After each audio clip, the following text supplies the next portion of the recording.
வணக்கம் குருஜி. வணக்கம்மா. வணக்கம் ஐயா. மிதுன லக்கணம் ராகு திசையில செவ்வாய் புத்தியில திருமணம் செய்யலாமா? கேள்வி தெளிவாக சொல்லலாம். ஏன் திருமண இருங்க, கேள்வி என்ன சொல்லணும்? திருமண பாவத்தில் ராகு இருந்தா தாராளமா திருமணம் செய்யலாமே. நீங்க எந்த லக்கணம் நமக்கு இருந்துட்டு போகுது. 2 7 ராகு இருந்தா தாராளமா திருமணத்தை செய்யலாம். இல்ல 2 திருப்பி சொல்லுங்க. 2 7 11 ராகு இருந்தா தாராளமா திருமணத்தை செய்யலாமே. சரிங்க ஐயா, சரிங்க, நன்றிங்க. மிதன் லக்கணம் அவசியம் இல்லை. எந்த லக்கணம் இருந்தாலும் திருமண பாவத்துல எவ்வளவு வலிமையான கிரகம் இருந்தாலும் வரும். இப்ப இந்த இடத்துல இன்னொரு பதில் ஒண்ணு இருக்கு. சார் ராகுதே ஒரு பாவ கிரகமாச்சே, அதை எப்படி திருமணத்தை பண்ணும் அப்படின்னா, நமக்கு பிடிச்ச மாப்பிள்ளை கிடைக்க, நமக்கு பிடிச்ச பொண்ணு கிடைக்காது. அங்க ஒரு வழி இருக்கும். நம்மள அறியாம கொண்டு கிரகம் கொண்டு முக்கியம். நம்ம சொல்றது நல்லவங்க சொல்றத காதுத்து கேட்க மாட்டாங்க. அதுதான் அங்க இருக்கிற பிரச்சனை. அதனால சுபகிரகத்துக்கும் பாவத்துக்குள்ள வித்தியாசம், நமக்கு நினைச்சதே நடக்கும்னா சுபகிரகம், நமக்கு நினைச்சது மட்டும் நடக்காம இருந்தா பாவகிரகம். அவ்வளவுதான் வித்தியாசம். ரெண்டுமே சம்பவம் ஒண்ணுதான். அடுத்து சொல்லுங்க டாக்டர். ஜி வணக்கம் ஜி. வணக்கம், சொல்லுங்க டாக்டர். ஜி, நம்ம பஞ்சபட்சி சாஃப்ட்வேர்ல இந்நேர பஞ்சபட்சின்னு கொடுத்துருக்கீங்களா? அதுல வல்லூர் மட்டும் தான் ஜி வருது. எப்படி மத்தது பாக்குறது? நீங்க அதாவது இன்னைக்கு டேட்டா தவிர்த்து வேற டேட்டா அதுல மாத்தி பார்க்க முடியாது. சரிங்க ஜி. ஆனா பச்சி வல்லூர் எப்ப போட்டாலும் வல்லூர் மட்டும் தானே ஜி வருது. செக் பண்ணி பாக்குறேன். அது என்னன்னு பாப்போம். சரிங்க ஜி, அது ஒரு டவுட் ஜி. அதுதான். அது நீங்க தாராளமே நேர்லயே எடுக்கலாம், போன்லயே எடுக்கலாமே. சரி, நன்றி.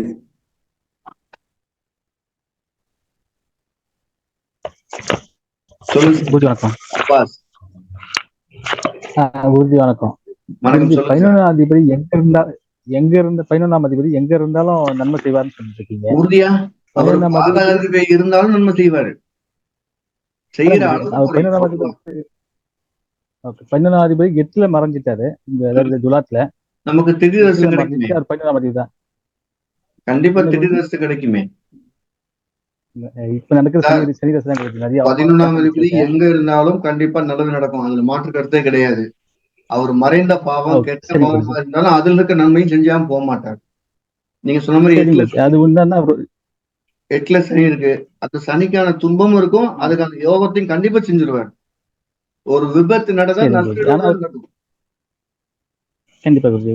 அது எல்தியா இருக்காரு குருஜி, வர்க்கோத்தமா இருக்காரு. அந்த பக்கம் மீனத்துல இது கன்னியில பாத்தீங்கன்னா சூரியன் வந்து ஹெச்டியா இருக்காரு. துலாத்துல வந்து கேள்வி தானே. 11ஆவது எங்க இருந்தாலும் நல்லா நடக்குமா? நடக்கும். உங்க கிரக அமைப்பே கூடுதல் பலம் கிடைக்கும் சார். அந்த கிரகம் அங்க எவ்வளவு பலமோ அவ்வளவு மார்க் ஏத்திக்கிட்டே வாங்க. சரிங்க, நன்றி. அடுத்து ஒரே ஒரு செகண்ட் ரவுண்ட் பார்ப்போம். ஒரு ஆள் ஒரு கேள்வி கேளுங்க. Right, next.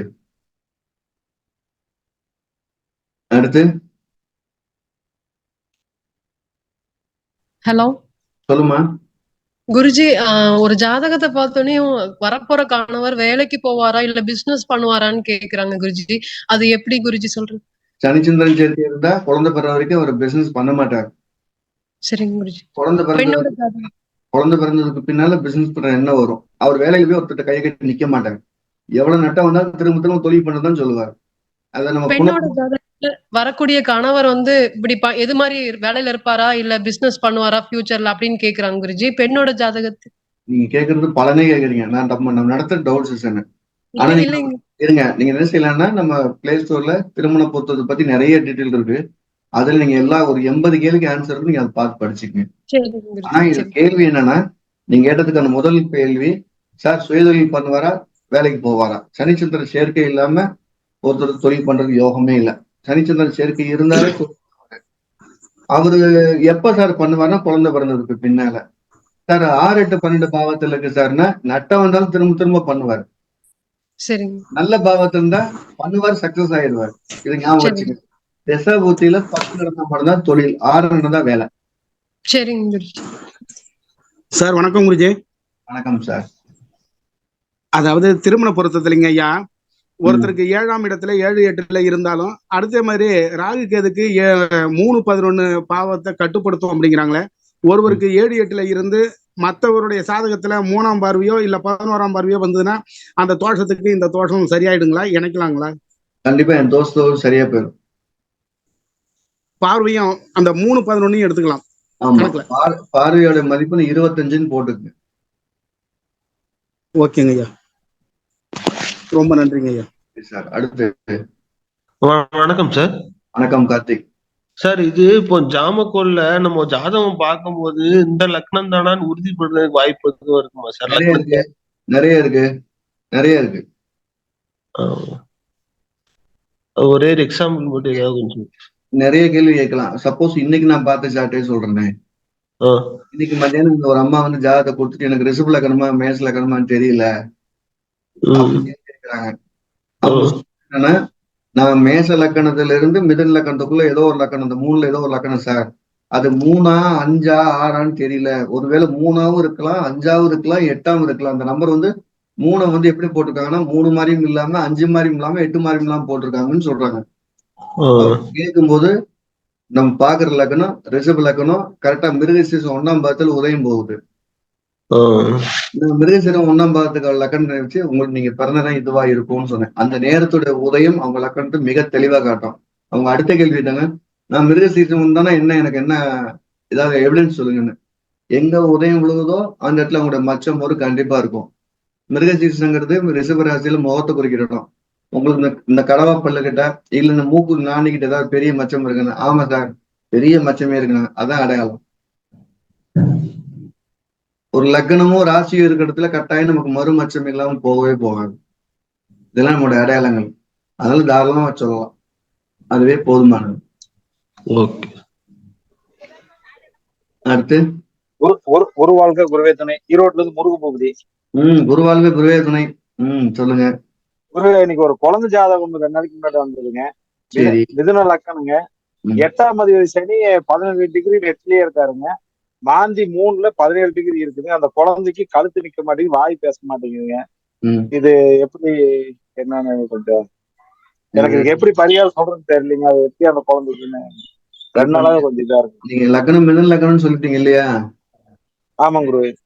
மிதன் லக்னங்கிறது அது ஒரு ஆண் பெண் கலந்த லக்கலாம். அப்ப அர்த்தநாரீஸ்வரர், சங்கரம் கோயில், அந்த மாதிரி ஒரு ஆண் பெண் உள்ள ஒரு கலந்த தெய்வங்களை போய் நமஸ்காரம் பண்ணி மாலை வாங்கி போட சொல்லுங்க. ஒண்ணு, வீட்டுல அந்த மாதிரி படங்கள் வாங்கிட்டு வந்து தேங்காய் தீபம் போடுறது கழுத்து நின்றும். அதிகபட்சம் 21 நாள் கழுத்து நின்றுங்க. இது எங்க ஊரு பக்கத்துல திருச்செங்கோடு பக்கத்துல இருக்குங்க. அது அந்த மாதிரி மலை மேல சேர்த்து சொல்லுங்க போய். கரெக்டா நீங்க போட்டதும் 21 நாள் கழுத்து டக்குன்னு நின்றுங்க, எந்த தொந்தரவும் வராது. பாருங்க எங்க வீட்லயே இந்த வார்த்தையை சொன்னாங்க, உங்களுக்கு பிறக்கிற குழந்தை கழுத்து நிக்காதுன்னு. பிறக்கிற வரை நான் கழுத்து தீபம் போட்டு என்ன விலை ஒரு தேங்காயை உடைச்சு தீபம் போட்டு போனேன். 6வது 7வது நாளே கழுத்து ஆர்டர் குறைஞ்சிருச்சு. சூப்பரா கேட்குறது. எங்க சார் இருங்க, எங்க சார் கழுத்து ஆடும்னா தாய் மாமனோட வர்க்கம் குறைவாக வலு குறைவா இருந்தா கழுத்து ஆடும். அவங்க பலம் இல்லாம தான் கழுத்து ஆடும். ஸோ சார் இந்த பிறக்க போறவங்க தாய்மாமன் கூட பெருசா நல்லா இல்ல, கஷ்டப்படுறாங்க, வலு இல்லாம இருக்காங்கன்னா நம்ம முதல்ல தீபம் போட்டு பிரசவத்துக்கு போவோம்னு சொல்லுவோம். அதான் ஞாபகம் வச்சுக்க. அடுத்து வணக்கம்மா, சொல்லுங்கம்மா. யாரோ ஒருத்தர் சொல்லுங்க. ஐயா வணக்கம்யா. வணக்கம், சொல்லுங்க சார். சார், இப்போ இந்த பாவக மாற்றம் வருதுங்கய்யா. இப்போ அது பாவக மாற்றம் வரப்ப நம்ம எதுக்கு நம்ம எடுத்து பார்க்கணுங்க? இப்போ கன்னியா லக்னம் சந்திரன் வந்து இருங்க 2 விஷயம் இருக்கு. ராசியோட அமைப்புன்னு ஒண்ணு இருக்கு, பாவக அமைப்புன்னு இருக்கு. கோச்சாரத்தை பார்க்கும்போது ராசி அமைப்பை முழுக்க கவனிக்கணும். சரிங்க. தசாபுத்தி பார்க்கும்போது ராசியை மறந்துட்டு பாவகத்தை மட்டும் பார்க்கணும். அதுல எந்த டவுட்டுமே படாதீங்க. பாவக மாற்ற சக்கரத்தை எடுத்து வச்சுட்டு தசாபதிக்கு அதை மட்டும் பாருங்க, ராசிக்கு தொப்பாகாதீங்க. கோச்சாரத்தை பார்க்கும்போது பாவகத்தை மட்டும் கோச்சார ராசியை மட்டும் பாருங்க, எந்த டவுட்டுமே வராது. நீங்க சொன்னீங்க பாவக மாற்றம் ஆகின கிரகம் நம்ம ஏமாத்தும். பணம் தர்ற மாதிரி சொல்லும், பணம் தராது. சிரிக்கிற மாதிரி சிரிக்காது.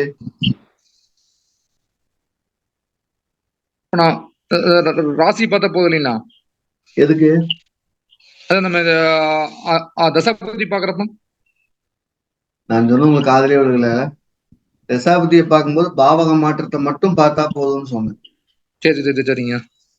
கோச்சாரத்தை பார்க்கும்போது ராசி கட்டத்தை பாருங்க. 2ஐயும் பிரிச்சு பாத்தீங்கன்னா டவுட்டே வராது. புரிஞ்சுதுங்க. இதை நம்ம பலமுறை சொல்லிட்டே இருக்கிறோமே, பாவகத்தை பார்க்கும்போது தசாபதியை கவனிக்கவும் அப்படின்னு ஒரு நானே 100 முறை சொல்லியிருப்பேன். அடுத்து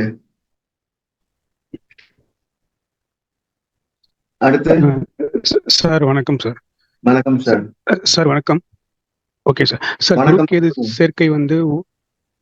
குரு கேது சேர்க்கை வந்து ஒரு மனிதனை வந்து ஒரு பஞ்சாயத்துக்கு முன்னாடியோ இல்ல வந்து ஒரு கோர்ட்டு முடியோ நிக்க வைக்கணும்னு சொல்லியிருக்கீங்க. அது எந்த பாவத்துல இருந்தாலும் நடக்குமா ஐயா?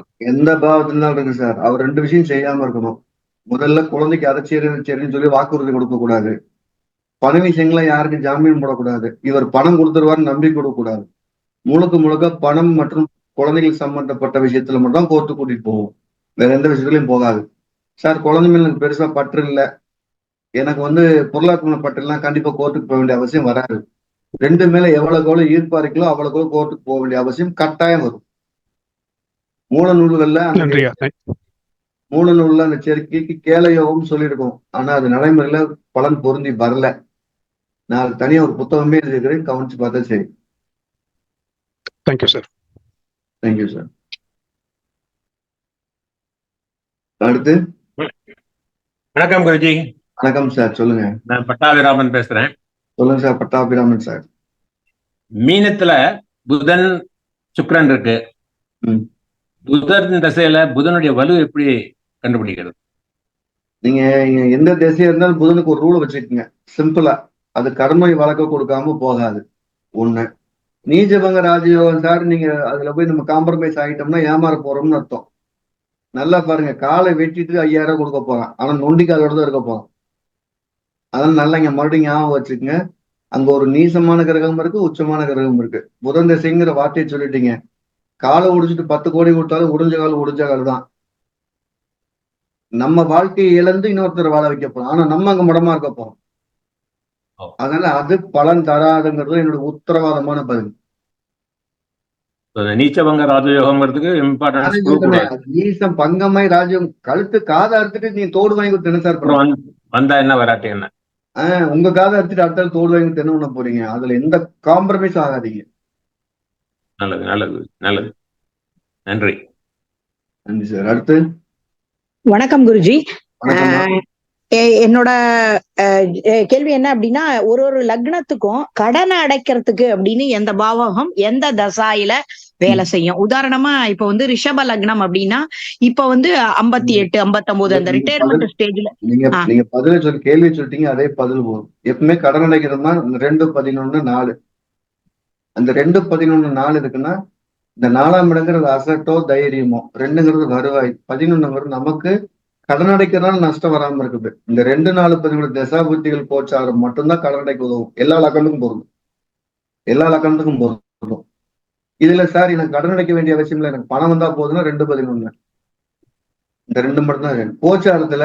இந்த 2-4-11 தசாபுத்தி காலங்கள்ல குறுக்கேது சேர்க்கையோ சுக்கரக்கேது சேர்க்கையோ வரக்கூடாது. அதை பார்த்துக்குங்க.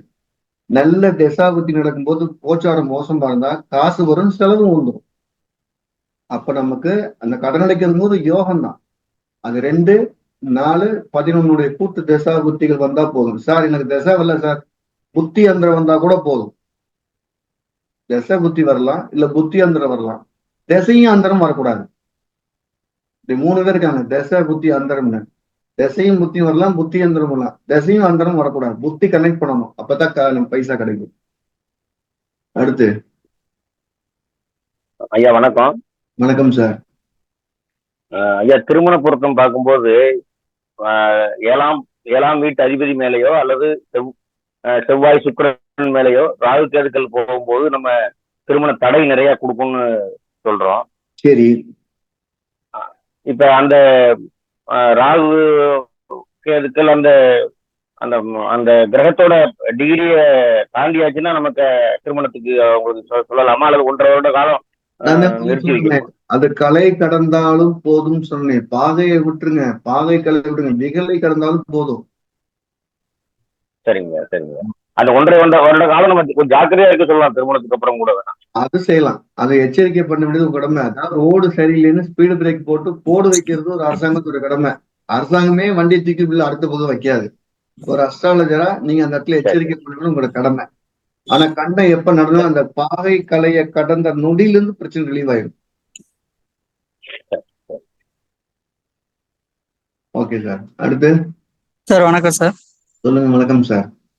சார் இந்த ஆடி மாதம் புது துணி புத்தாடை தானம் கொடுக்கல் வாங்கல் ஆகாதுன்னு சொல்லியிருந்தீங்க. கடகராசிக்கு புத்தாடை ஆகாதுன்னு சொல்லியிருப்பேன். நீங்க பாதி சொல்லிட்டு பாதி முழுங்கக்கூடாது. கடகராசிக்கு அப்படி சொல்லுங்க. ஆடி மாசத்துல சொன்ன மாதிரி இருந்தது சார். ஆடி மாசத்துல கடகராசிக்காரங்க புத்தாடை தானம் கொடுக்க கூடாது. இப்ப நான் வந்து கடகராசியா இருக்கேன்னு வச்சுக்கிடுவோம். நான் கொடுக்காம என் தங்கச்சிட்டு என் தம்பிகிட்ட கொடுக்க சொல்லலாம். நான் கொடுக்க கூடாது. நான் கொடுத்தா அந்த வீட்டுல அந்த புத்தாடை அணியும் போது கண்டமும் சேர்ந்து நடந்துரும்.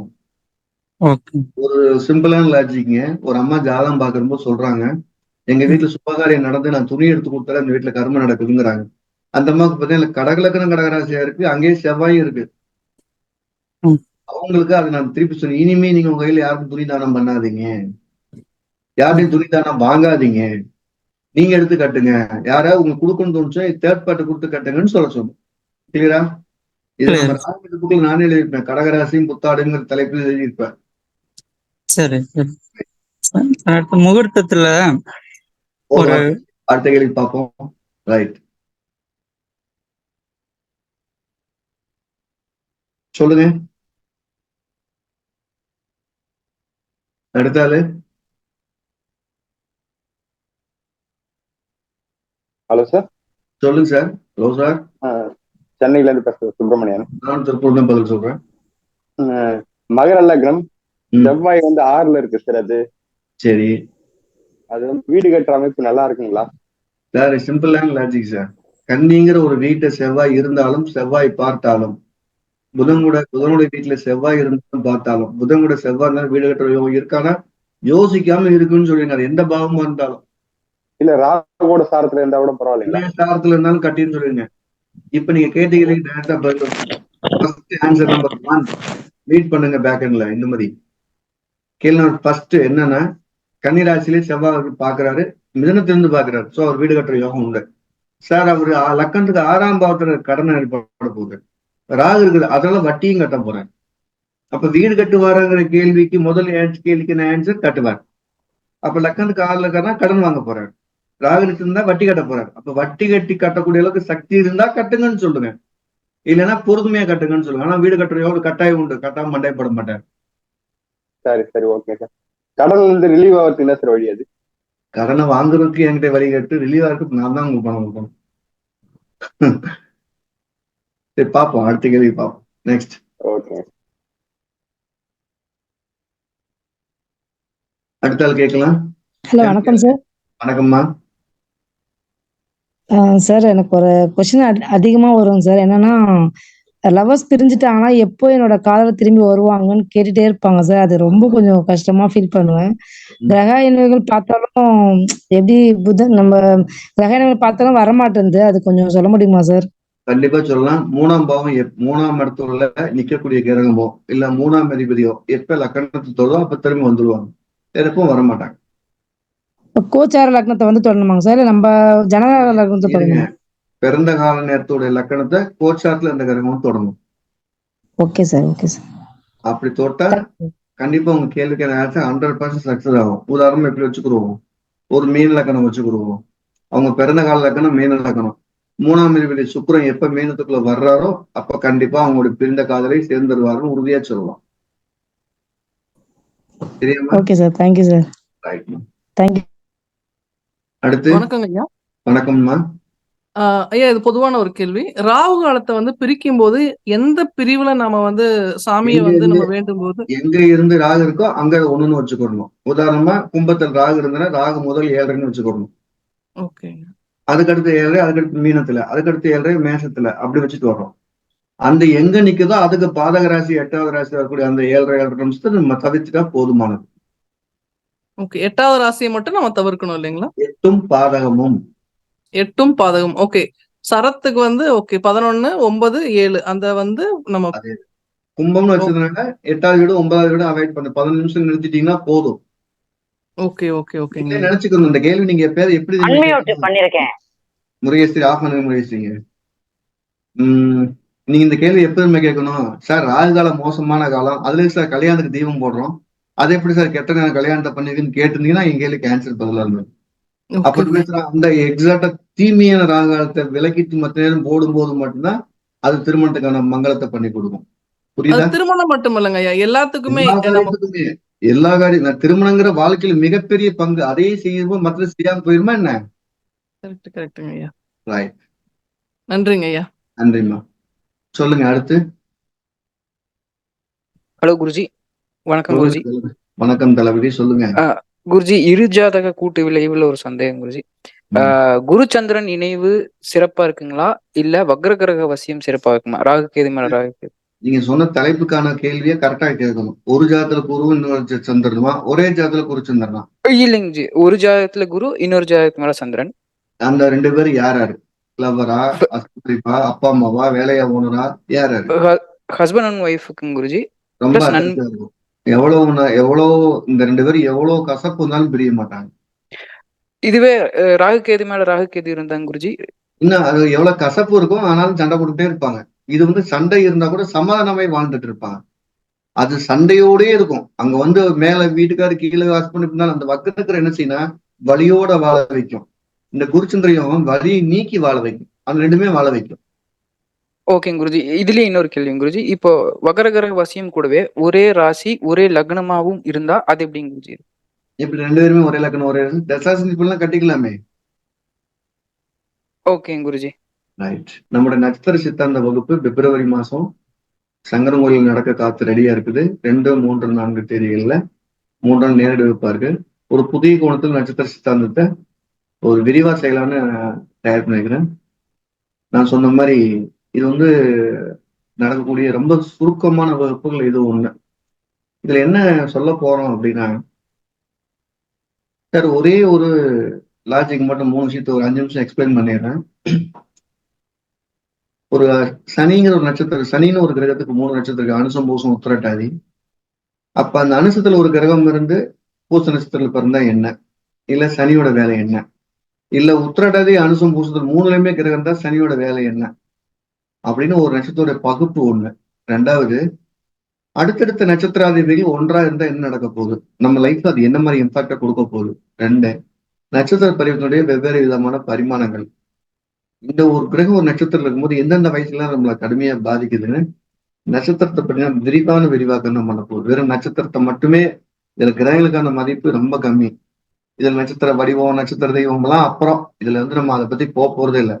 நட்சத்திரக்கான குறியீடுகள், உதாரணமா ஒரு மிருகசீரன் அவர் கேட்டார், மிருகசீரன் என்ன சொல்ல போகணும். மிருகசீரங்கிறது மேலிருந்து 3வது பல்ல குறிக்கிற இடம், உதட்டுல மச்சத்தை குறிக்கிற இடம், காலில் சுண்டுவரல குறிக்கிறது, பொருள்களை வடிவமா இருக்க தட்டை குறிக்கிறது, பைக்ல ஒரு போக்கஸ் கம்பியை குறிக்கிறது. ஸோ இதெல்லாம் நமக்கு பின்னமா இருக்கும்.